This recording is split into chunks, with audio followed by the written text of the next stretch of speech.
Welcome back to another video of LateLateCustoms, and as you guys can already see, it's late.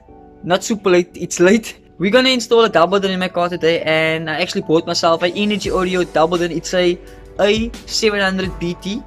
Actually very cool. It's more like a tablet kind of vibe, so it has like the smart Android device like app thing on. It has YouTube, you can load WhatsApp on it. It's super cool. And yeah, I know I'm using the word super a lot, so excuse me for that. The double din is actually very cool, and that's the reason why I actually bought it. I always wanted a double din in the car, and that's the reason why I did this purchase. I was initially gonna buy me a normal front loader for the time being, but after realizing, look here, but I would rather want to buy something proper for the car than replace something twice. I rather just bought myself the double din. And I'm gonna install the double din as well, and I'm gonna do a nice review on this A700BT. So I hope you guys enjoy the video. I'm just gonna do the unboxing of the Energy Audio double din real quick for you guys. But I hope you guys enjoy the video. I hope you guys like the double din that I'm actually gonna install in the car. It's supposed to be super easy. I think it's literally just a plug and play, so it's supposed to be super easy and super quick. Just keep in mind that only the front mids are connected. The rear speakers are not connected because there are no rear speakers in the car. Let's get this video on the road and let's get to the unboxing part of this video. This is the initial double din I actually bought second hand, and to be honest, this double din is only 2 months old. I bought it from a friend of mine, and he only had it in his car for 2 months. And trust me guys, I really don't know much about double dins or the features. These are the features of the double din I actually bought. I don't know how this is comparison with a Pioneer or a Sony. Well, I know the Pioneer and Sony are very more expensive than this one I actually bought, and obviously I know the quality will be 100 times better. This brand actually became very popular recently, and there aren't many reviews regarding the Energy Audio double dins on YouTube, and that's the reason why I'm actually gonna do the review regarding this Energy Audio double din I actually bought for my car. One of the things I can actually mention is that I think you actually buy this bracket separately for the double din. In Lola I never had this bracket, so in this car the double din is supposed to be sitting way better. And in the box of it you actually get like a adapter which is compatible for the GPS, so that's actually kind of cool. This frame is not meant for this double din, but I think Abus Auto, I don't know who fitted this radio for my friend, but they gave him this frame with. This frame is not supposed to fit on the double din, but they made a way to actually get it to fit. I think it's a universal like frame, and the double din in general is actually really cool. You get this USB adapter as well. I think you get it with the package, and then obviously you get this plug which fits in the back, and I think this plug is compatible for the Mark 1, so I literally think it's going to be a plug and play which is going to be super awesome. If you guys want to see a video how to connect a front loader, I actually did do a video how to connect a front loader, but it was a very crappy video. But if you want me to do a remake video with far better quality and more information regarding how to fit a double din or a front loader in your car, please do comment down below. And this is the GPS device antenna you need to lay inside or underneath your dashboard to get a proper GPS reading whenever you're going to use the GPS. As you guys can see right here, with the package you actually get the remote, which is super cool, but I don't think you get any batteries with it, so you obviously need to buy batteries for it. And this is the front loader. The packaging is quite alright to keep it like safe and to prevent any damage like in the package. But this is the double din, which is actually not too bad, to be honest. It still has the plastic on. I can't focus properly, but it actually still has the plastic on, and it has these touchscreen buttons as well along the side. You can use a USB in front as well as at the back. You can put a SD card in, and I'm not sure what the GPS insert is for. I think you can use a SIM card for this, which I'm not 100% sure how that works. But although a few of my friends actually have a similar double din, and the way they use the GPS or YouTube or any internet functions on this double din, to make the internet fully functional on this double din, you will either need to create a hotspot through your mobile phone, or you'll need a mobile modem to make this double-din fully accessible to internet. We're gonna start installing the double-din right away. It's a very easy process because hopefully it will be a plug-and-play unit, and that will be super easy for me. I'm not sure if it will be very easy for you guys. But like I said and like I mentioned before, if you guys want a step-by-step video how to fit a double-din in your car or how to fit a normal radio in your car, just comment down below and I will do a remake on the video because the previous one I actually made was very crap. But let's get to installing this double-din in my car. Super excited, but let's get started.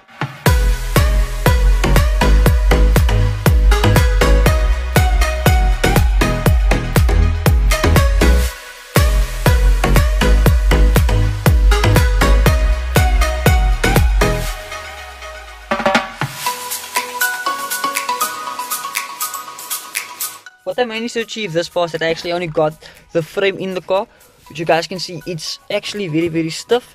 And if you guys are gonna fit it in any other car's dashboard, just make sure it's nice and stiff and it's not loose at all, because you don't want your double-din to vibrate or anything like that, and you don't want it to pop out whenever you're driving. So just make sure you actually clip these on, like you have to push it down to make sure it's clipped in all the way. But in my case, you can actually see like this thing is super stiff and I had to like get it in with a hammer and a screwdriver. So now I know this is super tight and I know my double-din will fit perfectly in here. The next step will be to plug this plug adapter into the car or into the loom of the car.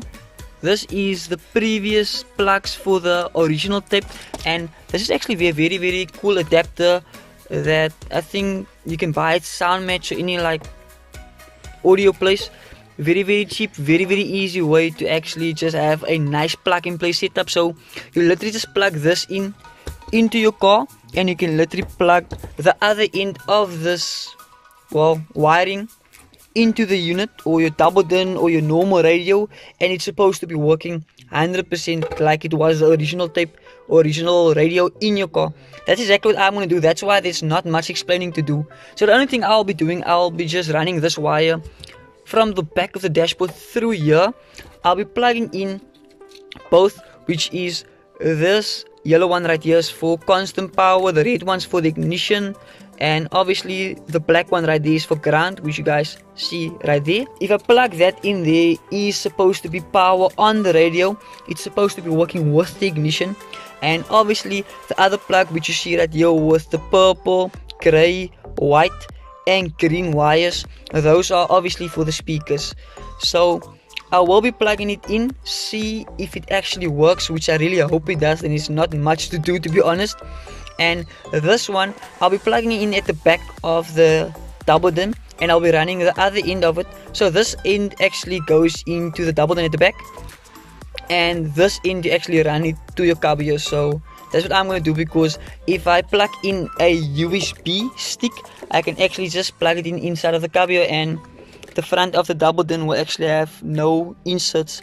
I might just put in a SD card for extra space on this double-din, which I actually think there is actually a built-in memory for this double-din, which will actually be really cool. But I'm just going to do the plug and play setup on a time lapse real quick for you guys, and we can actually start doing the review or showing some features of this double-din.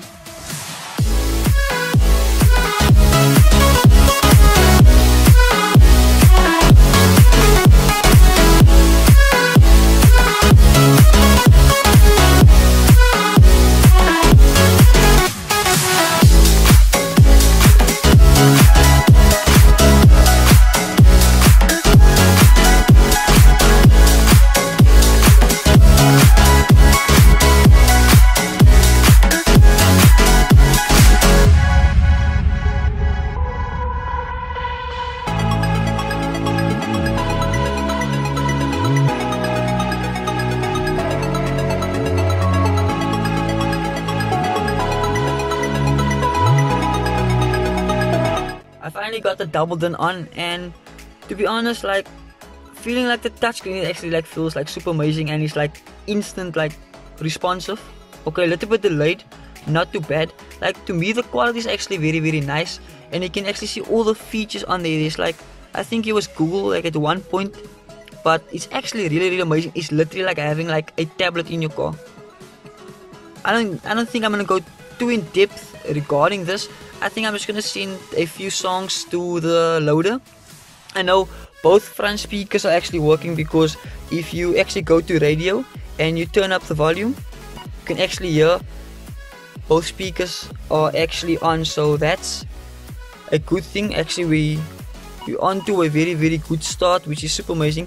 And as you press the home screen, you just go back to the normal home screen.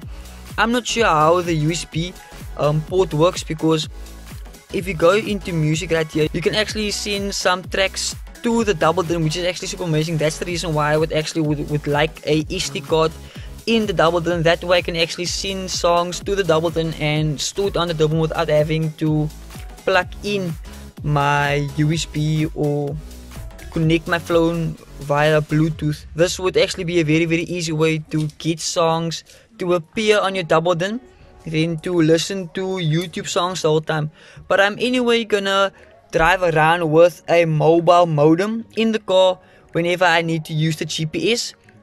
Just keep in mind this adapter or antenna, which is here at the bottom at the moment. This antenna right here, I'll definitely need to put it at a suitable place in the dashboard somewhere. So I'm just gonna use some sticky tape and just like paste it on the or underneath the dashboard somewhere, so that I know, look here, when I'm using the GPS, that the reading is 100%. And I still need to lay this other port for the USB, or the second USB port, into the cubby. I'm just gonna break off this piece right here and push it through right there. Then that can lay inside of the cupboard, and now I'm sorted with that. But just keep in mind, the ignition is not on. The key is literally just in, but if I remove the key, then the double din goes off. And what's actually really nice about this is that when I put the key in, I literally just put it in again. You can see it go on. And that I really like, because it's showing the Volkswagen badge, and I'm driving a Volkswagen, so that's actually really cool. I'm not sure if they programmed it that way, but I like that, to be honest. Like I said, I'm not gonna go too in depth regarding the double din, but this far I'm really liking it. I actually played around with it in the previous owner's car, and well, that's how I actually came across buying it, because one of my buddies, Wayne, he also actually has this double din in his car, and that's how I actually came across it. So I'm super stoked about this. Here's the aux port. You can actually put or connect the aux cable in right here, and you can play through aux.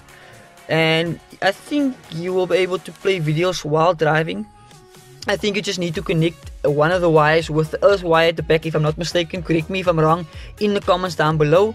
I think it's one of the handbrake wires, because it's a safety mod on all these double dins to prevent you from watching music videos or a movie while driving, to prevent yourself from getting distracted. That's the reason why they created that safety feature, to prevent you from any accident damage or you losing concentration while driving.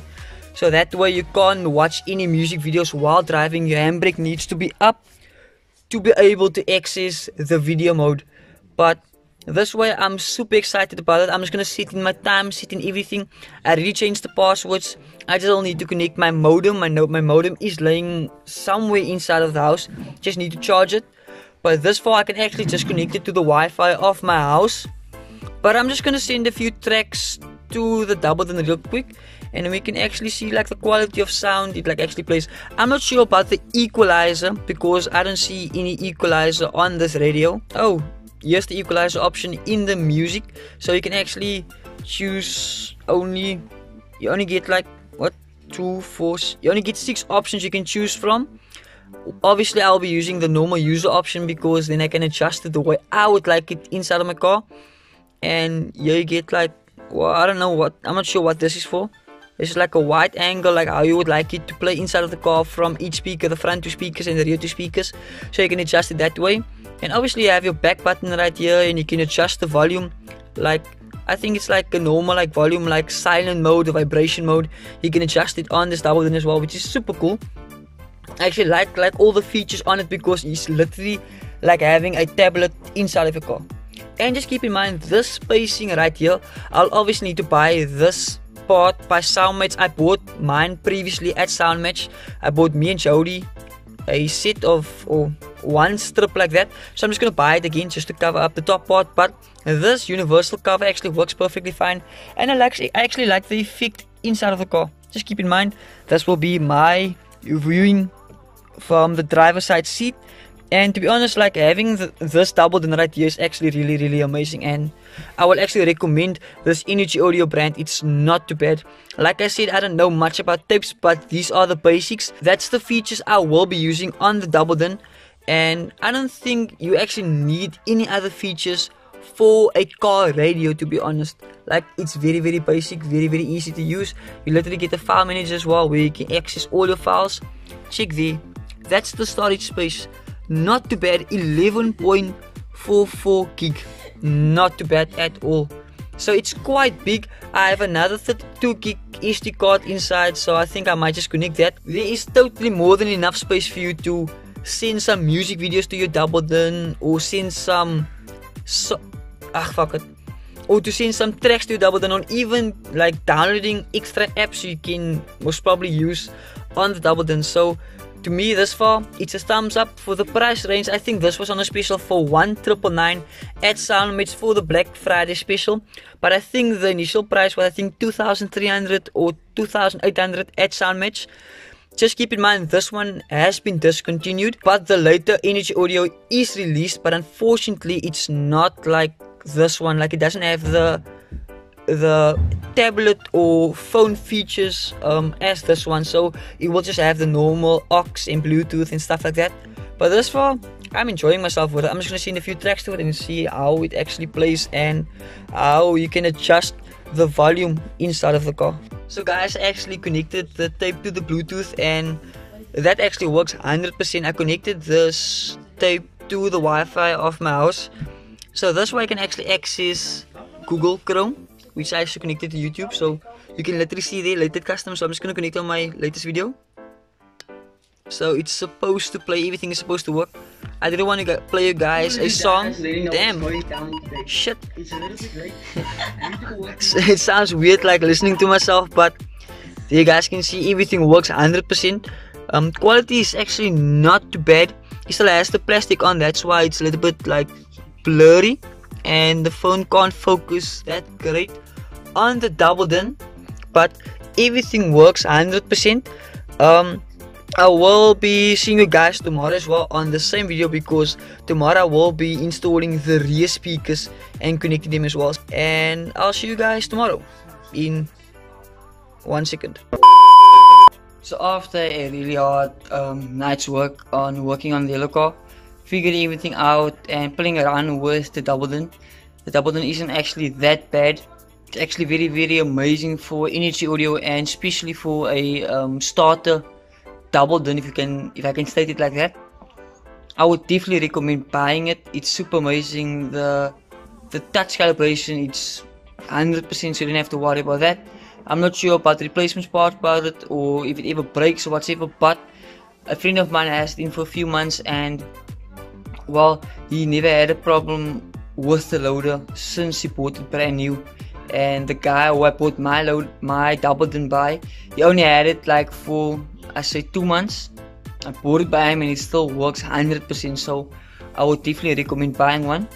I hope you guys enjoyed the video, and I hope you guys actually enjoy me like spending a lot of like money on the Yellow Thang. Like, hopefully soon a sound system can like go into the car and I can start like spending some major money on the car. Like, I still need to save up for respray, and that's the only reason why I didn't respray the car yet, because it's a lot in it to do the spray. Like, I simply need to buy new fenders, a new bonnet, a new front panel. I need to make sure that everything is covered, and if something goes wrong, that I will be able to cover that as well. And that's the only reason why I did not respray the car yet, or got a quote yet for the car and like that. But I'm pushing my budget to the limits for my paint job on the car, and the paint job is going to define if everything was worth it on the car. Like the motor swap, the interior swap, the rims, the coilies. It will define if everything was worth it or were worth it. So I hope you guys can understand that, and I hope you guys can understand why I am delaying the paint job for the car. I just want to get my money ready. There's a few other stuff I want to focus on first, But for now, I think we achieved quite a lot because now we have a double in the car. What I forgot to mention is that I already fitted the back speaker, so that's fitted, you don't have to worry about that. And that was quite easy, literally just clipped it in the back with some bolted nuts, and there you go. Because the clips actually broke off at the back, very easy. And another thing I would like to bring up is that there was actually one guy that commented, I'm starting to rush everything and I'm not like doing like how to do it videos. And the reason for that is that like many of the stuff I actually did recently, I actually already like showed you guys before, and I actually stated this before as well, so I hope you guys can understand that as well. If you guys are a little bit unclear about a few things and you guys would like to know a few things, just comment down below. Just keep in mind I actually do read everyone's comments, although you might not get a respond or a like, but I literally do read everyone's comments and I go through all the comments each night and I try to reply to most of my messages each day. Like I literally reply to all my Instagram messages in one day, then the next day it's like over 30 Instagram messages again. The same with my WhatsApp, so I really apologize if I don't get to your message. I will get to it at my own comfort. Unfortunately, I'm a little bit busy at the time. But thus far, I think we got some good progress with everything thus far. But if anything is unclear, please do comment down below. I don't mind going through everything once again. Maybe just not like reinstalling the dash again, but breaking everything through step by step with you guys, which you guys don't understand. I can maybe put a video aside for that and I can explain everything to you guys. But I hope you guys enjoyed today's video. I hope it was worth it for you guys to watch it to the end, and for those who actually watch it to this point, I'm super grateful for it. Please do like and please subscribe. Please guys, just keep in mind that there will be happening a giveaway soon for hitting 12,000 subs. I will be stating everything in one of my next upcoming videos. I'll state everything regarding like how to enter the competition, what is the minimal entries and stuff like that, and what will be the prizes as well. So let's stay tuned for that. Hope you guys enjoyed today's video, and just keep in mind guys, stop racing or start racing and go starts.